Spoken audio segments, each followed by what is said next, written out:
All right, welcome to Plays with Tech. You're watching my first video, an unboxing of my new MacBook Pro. So to give you some background, I decided to start a YouTube channel amidst the worst component and chip shortage that we've had in a while. And actually two channels. So this one plays with tech and my main channel plays with cars. And I needed something to edit videos on it quickly and efficiently. And while I do have a tower computer with an RTX 5090 in it, using that to edit during this record heat that we're experiencing in Europe is just not feasible.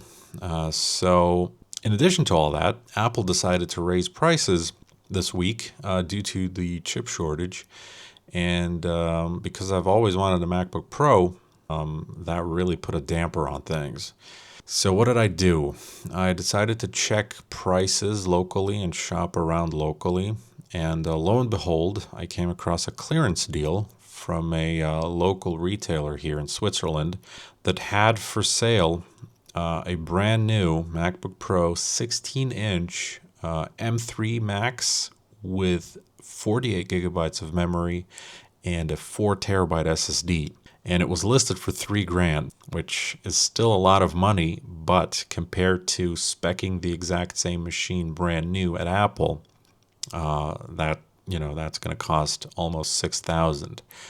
So I thought, well, here I am starting out, and this seems like a smart financial ploy to me. So I ordered, and turns out it was the last one they had at that price, because after I had ordered, the ad became, or the shop entry became unavailable. So I lucked out on that. Also, remember when Apple still used to include Apple stickers? Yeah. I think M3 was the final generation to do that. Also, the power supply was still included up until M4 Pro. So you don't even get that anymore for your $6,000 with your M5 Max.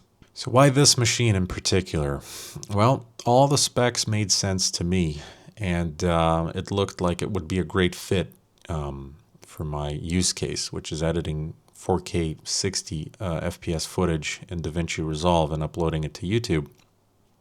Because over on my main channel, I do 4K 60 style POV style driving videos that are about 20 to 30 minutes in length. I need all the power I can get for that, as well as a lot of storage because I like to edit locally. I don't like having external drives hanging off of my MacBook.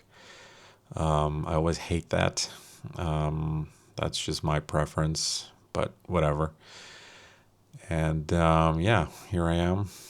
I've unboxed the machine. There was some dust on it because it did, spend a lot of time in storage probably at the store. If you're wondering why this footage is slightly grainy and not so sharp, that's because my stupid action camera was actually set to 1080p 240 FPS slow motion for some reason. And I did not notice until I had copied the footage, and I wondered why I ended up with a 38-minute long unboxing video when in reality it did not feel like 38 minutes. So here I am trying to power it on, only to realize that the battery's completely dead. And that's all for this episode. Check out my main channel and stay tuned for more tech content as well. Thank you.